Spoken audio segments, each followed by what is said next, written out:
પૂજ્યમાળી ખેડાના જીવન વિશે આપણે વાતો કરતા આવ્યા છીએ। ગઈકાલે શ્રી મેલડીમાં સુપર સ્પેશિયાલિટી હોસ્પિટલ જે ખેડા ખાતે નિર્માણ પામી તેના પાયાના પ્રેરક પ્રસંગોની આપણે વાતો કરી। આજે પણ આપણે એક એવો પ્રસંગ એમના જીવનનો અહીંયા રજૂ કરવો છે કે પૂજ્યમાળીએ શા માટે આવી મોટી હોસ્પિટલ અને આરોગ્યધામ બનાવવાનો સંકલ્પ લીધો। પૂજ્યમાળી શરૂઆતથી જ એવી પરિસ્થિતિમાંથી બહાર નીકળતા હતા। એમને ઘણા બધા આર્થિક સમસ્યાઓના પણ સામના કરવા પડ્યા। પૂજ્યમાળીના પરિવારમાં એમના 2 સંતાનો, 2 દીકરાઓ, 2 દીકરીઓ, એમાંના શ્રી કાભાઈ ભગત, શ્રી વિપુલભાઈ, બેન શ્રી ઉષાબેન, બેન શ્રી ગીતાબેન, એ પૈકી પુત્ર એવા શ્રી કાભાઈ એ નાનપણથી જ બીમાર રહેતા। એમને વાલની તકલીફ હતી, શ્વાસ પણ ની તકલીફ હતી। એમના સ્વાસ્થ્યને માટે ઘણા બધા એમ કે પ્રયત્નો કરવામાં આવ્યા। ડૉક્ટરો આગળ જઈ ઘણી બધી ટ્રીટમેન્ટ, સારવાર પણ લીધી। સારી સારવાર માટે અને એને વિશેષ આગળ પણ જવા માટેનું સૂચન કરવામાં આવેલું, પણ પૈસાના અભાવે ઘણી બધી સમસ્યાઓનો સામનો કરી અને લોકલ લેવલે દવાઓ વગેરે પૂજ્યમાળી કરતા અને કરાવતા।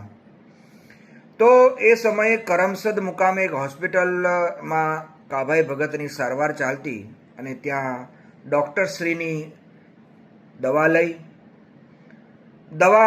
સ્વાભાવિક રીતે દવા લીધા પછીનો એનો ચાર્જ, દવાનો ખર્ચ પણ પૂજ્યમાળી ખર્ચી ન શકે તેવી એમની પરિસ્થિતિ હતી। ત્યારે પરમ પૂજ્ય માળીના ધર્મપત્ની એવા શ્રી ઇન્દિરાબેન એટલે કે પૂજ્ય ભગવતીબા, એમણે પોતાના ચાંદીના સાંકળા, ચાંદીનો ગ્લાસ આ માર્કેટમાં જઈ અને વેચવું પડ્યું અને વેચ્યા પછી એમાંથી જે કંઈ પૈસા આવ્યા એની દવા અને ડૉક્ટર ચાર્જ એ પૂજ્યમાળીએ ચૂકવ્યો।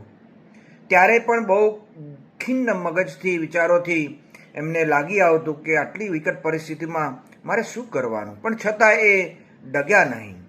અને સાથે સાથે એ પણ વસ્તુ આપની સમક્ષ રજૂ કરવી છે કે એમને હૈદરાબાદ મુકામે એક બહુ મોટી હોસ્પિટલની અંદર જવા માટે ડૉક્ટરોએ સજેશન કર્યું, પરંતુ જ્યાં જુઓ ત્યાં બધેથી દીકરાના ટ્રીટમેન્ટ માટે વાત કરવા છતાં ક્યાંય કોઈ જગ્યાએ પૈસાનું આયોજન ન થઈ શકા।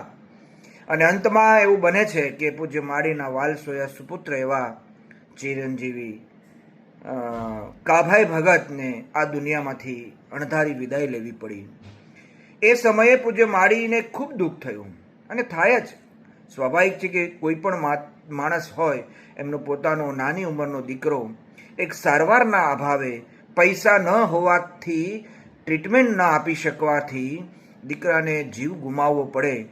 ત્યારે પૂજ્યમાળીએ મા સમક્ષ એટલી જ પ્રાર્થના કરી કે હે મા, મારા દીકરાએ તો આ દુનિયા છોડી છે, પરંતુ આવા લાખો દીકરાઓને પૈસાના અભાવે, સારવારના અભાવે પોતાનો જીવ ન ગુમાવવો પડે, એના માટે હે મા ભગવતી, હે દેવી, મારા એક સંકલ્પ સાથે માં પ્રણામ કરીને કહું છું કે ખેડાની ધરતી ઉપર એક એવું આરોગ્યધામ બને જેનાથી લોકોને એવી સારી સારવાર મળી રહે અને પૈસાના અભાવે કોઈને જીવ ન ગુમાવવો પડે। તો વિચાર કરો કે કેટલા ઉમદા વિચારો છે પરમ પૂજ્ય માળીના। આવા પ્રેરણાદાયક વિચારો જેમના જીવનમાં છે તેવા પરમ પૂજ્ય માળીને, એમના સંકલ્પને, અને સંકલ્પ જે સાકાર થઈ રહ્યો છે, અત્યારે કાર્યરત છે એવી શ્રી મેલડીમાં સુપર સ્પેશિયાલિટી હોસ્પિટલ ખેડા ખાતે કાર્યરત છે। આવો આપણે પણ આવા સેવાકીય કાર્યોની અંદર આગળ આવી અને આપણે આવા જે નિર્ધાર કરેલા સેવાકીય સંકલ્પોના આવા મંદિરને આપણે નિહાળીએ અને આપણે સાથે રહીને પૂજ્યમાળીના સંકલ્પોને આપણે પરિપૂર્ણ કરીએ, એ ભાવના સાથે આજે આટલી વાત કરી। આવતીકાલે ફરીથી પૂજ્યમાળીના જીવન વિશેની બીજી વાત લઈ અને આપણે મળીશું। ત્યાં સુધી દરેકને જય માળી, જય માળી, જય માળી।